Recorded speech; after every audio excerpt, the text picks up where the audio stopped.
Okay, so now we move on to another one of Thomas Hardy's poems, In the Time of the Breaking Nations. In the Time of the Breaking Nations. Now, look at the title of the poem first. It is written in the time of the breaking nations, and the breaking nations is in inverted commas. What does that mean? Now, the poem was written in 1915 and it was published in the Saturday Review in January 1969. Do those dates mean anything to you? 1915, published in 1916, January. This poem, that means, was written and published right in the middle of the First World War. Right? It was written right in the middle of First World War, so literally at the time of the breaking nations. Right? Literally in the time of the breaking nations. Now, the title of the poem is a quotation from the Old Testament in the Bible. In chapter 51, the prophet Jeremiah says or writes in verse 20, Thou, that is God, thou art my battle axe and weapons of war. For with thee will I break in pieces the nations, and with thee will I destroy kingdoms. For with thee, that is with God, for with thee will I break in pieces the nations, and with thee will I destroy kingdoms.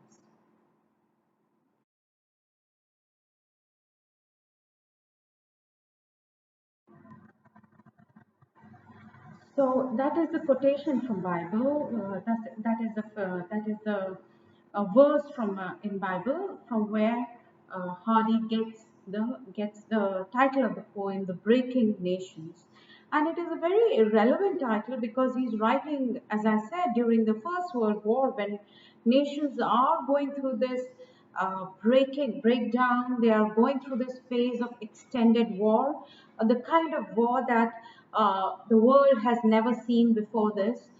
So it is a harrowing time, it is a difficult time, it is the time of the breaking nations.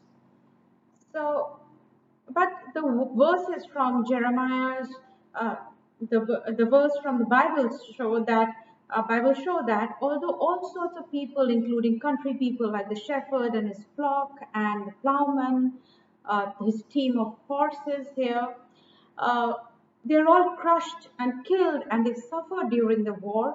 Their way of life continues, right? Their way of life continues. The great events of history come and go, right? The wars would be forgotten. The wars would be fought and then forgotten. The wars would get over. The war is a temporary phase, but the rhythms of life for common people, they continue. They are kind of never ending. So let's read the poem. Only a man harrowing clods in a slow, silent walk, with an old horse that stumbles and nods, fast asleep as they stalk. Now, harrowing is a tool. You know, you in on the farm you use harrow to turn the earth, right? To till the earth. So only a man harrowing clods of earth, soil. So only a man harrowing clods in a silent walk with an old horse that stumbles and nods, half asleep as they stalk. Only thin smoke without flame from the heaps of couch grass. Couch grass is a weed, is a kind of weed. So smoke without flame, like this charred, burning weed. Only thin smoke from without flame from the heaps of couch grass. Yet this will go onwards the same, though dynasties pass.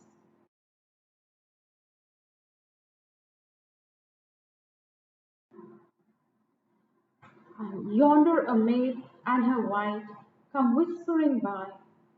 War's annals will cloud into night ere their story die. So, on the one hand, there are rhythms of life, there are rhythms of everyday, unexciting events that happen, like a man harrowing clods, walking silently with his old horse that stumbles, that nods, half asleep, they're tired, they're fatigued, but yet they move on. Only thin smoke without flame from the heaps of couch grass. This will go onwards the same. this will all go onwards. This kind of everyday things will go onwards. Though dynasties, the kings might come and go, dynasties might come and go, but everyday life will go on as it is. Yonder maid and her wife. Now, wife is an old English word for her man, her beau. So, yonder a maid and her wife come whispering by. Right? They come whispering by, probably a young couple in love, and they talk to each other, whisper to each other as they walk past. Yet, as yet these, as he writes, are the events that will continue to take place, and they will continue to take place. War's annals will cloud into night. So the war, its records, its families, the kings, they would all be forgotten. They would be clouded into night. Sorry. They would be clouded into night. Before their story, is an old English form for before. So before their story dies. Before their story dies. So again, as I said, it is about continuity of everyday life and the temporary nature of war, the big events of history, dynasties, kings and queens, they come and go, but everyday life continues. So that is mostly what these are archetype figures. A man on the a farmer in the field, very archetypal, very stereotype. Man in the field, a young woman, a young couple. So these are very archetypal figures who would not die.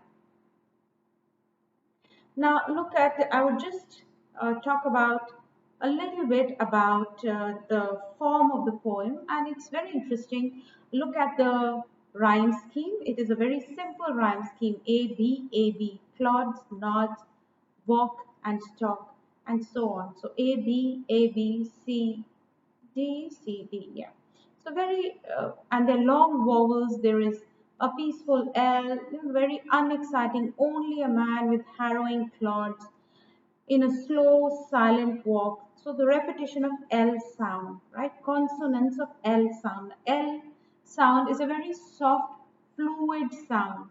It's a very soft, fluid sound, and it kind of suggests continuity. Things would go on, fluid, flow, things will flow on, the flow of life will go on, right? So again, only a man harrowing clods, only thin smoke without flame. So again, only here, only slow clod, again the repetition of O sound. So the repetition of O's and L's to suggest kind of a long drawn continuity through the sounds.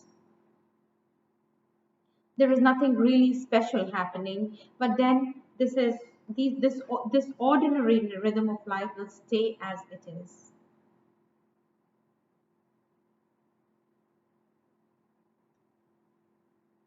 So that was in the time in the time of the breaking nations. Not a very difficult poem. It's a very easy poem. It's a very simple poem about the continuity of life and the how life flows along, never changing. It's never changing rhythms.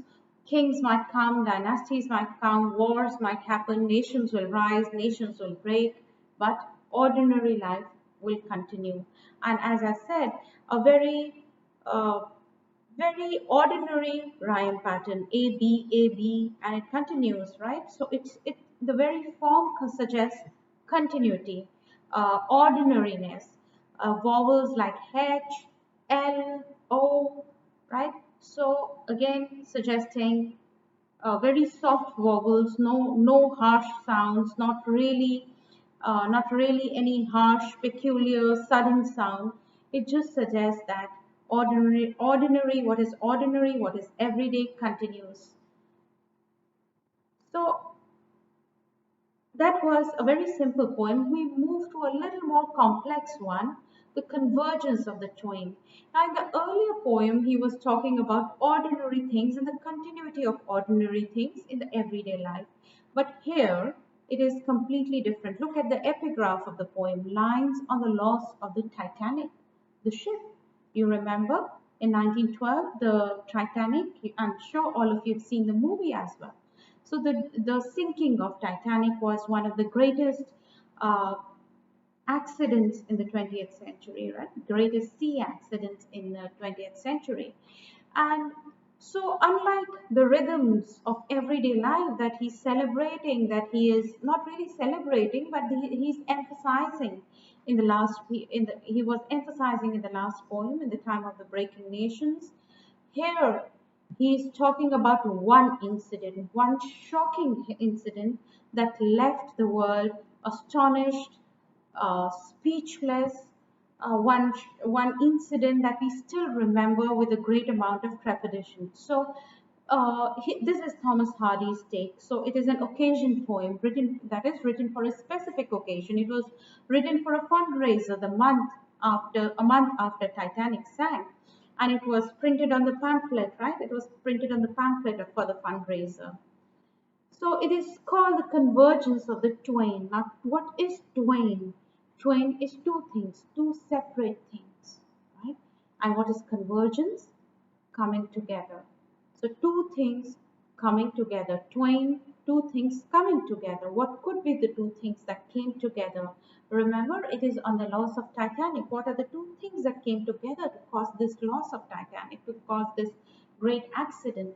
Yes, the iceberg and the ship, the collision, their convergence, their coming together, which led to the accident. So, uh, sorry. So let's read this poem. As you read, I will discuss it as we go along. In a solitude of the sea, deep from human vanity, and the pride of life that planned her, stilly couches she. Who is she here? She is a ship, right? The ship, the Titanic.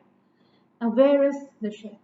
In a solitude of the sea, deep from human vanity. The solitude in the sea, inside the sea, right? Which culture deep from human vanity, separated now in the deep of the sea, in the deeps, separated from human vanity, from human pride. What? And the pride of life that planned her.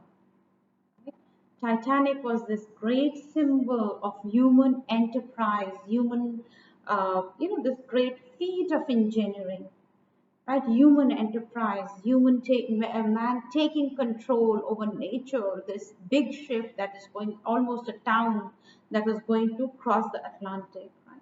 So pride of life, the great pride, people constructed her, these construction workers, the worksmen, the engineers, everyone got together to create this great symbol of pride, human pride, could be human vanity. He calls it human vanity. It is ambiguous. Is it something that he's celebrating, or is he saying that, it because it was a symbol of human vanity, it was going to be destroyed, right? It is human. It is the pride of life. It was in a way, it was a confirmation of of man's endeavor, man's enterprise, man's his hard work, his potential, his grand ideas. But at the same time, it was also a symbol of human pride, human vanity. So it is linked with, it is a symbol of, and now she hides in the sea, stilly couches she. In a solitude of the sea, alone now in the sea, deep away from human vanity, and away also from the pride of life that planned her. Planned her, not made her, not constructed her. It was so it was planned. It was not constructed, not just made. It was planned. It was conceived. It was a great idea. It was not just something that was constructed like a machine or something. It was planned in a very elaborate fashion. But now it is away from that pride. It is away from human vanity, hiding deep into the solitude, crouching deep into the solitude of the sea. Look at the alliteration here, solitude of the sea. Look at the personification, right? Right, the ship. The ship is not it; it is a she. It's a It's a female, it's a woman. So she's couching, she's hiding deep in the solitude of the sea. Steel chambers late the pyres of a salamandrine fires, cold currents thread and turn to rhythmic lyres. Are steel chambers that used to be the pyres, the steel chambers where which fired the ship, right? Where which fired the fuel which propelled the ship. So steel chambers late the pyres, they were lately the pyres, they were the pyres, they were where the fuel burned to propel the ship of a salamandrine fires. What is salamandrine? Now, in the ancient myths, salamanders, the animals, were thought to be little fire beasts, immune to, that is, they were immune to flame. They were immune, just, they could not be. So, salamandrine just means that these were epic fires. These fires in the belly of the sheep, in the belly of the ship, sorry, right? This fire that propelled the ship inside the ship, which pushed the ship ahead. These were epic, these were big, and this whole big ship, this grand ship, was propelled by these indestructible fires. But he uses, interestingly, he uses the word fires. And for me, the first thing that comes to me when I hear the word fires is funeral pyres. So I don't know. For me, it seems that he's also foreshadowing. Right? He's also foreshadowing the destruction. These fires are also the funeral pyres of the people who are going to board the ship, of the ship itself. So steel chambers late the pyres of a salamandrine fires, steel chambers lately the pyres which propelled the ship. It was like an epic fire. Cold currents thread and turn to rhythmic tidal lyres. What are lyres here? Lyres are basically the musical instrument, right? So the cold currents went through these propellers and they turned into this rhythmic tides, rhythmic musical tides, rhythmic tides, which propelled the ship. It was all very smooth. So there was an epic fire burning inside the ship, which propelled its steely chambers. The cold currents flew through that and turned into rhythmic waves, right? So he's not really writing it in a very easy manner. He's uh, it is easy to understand once you get the meaning of the words and the lines.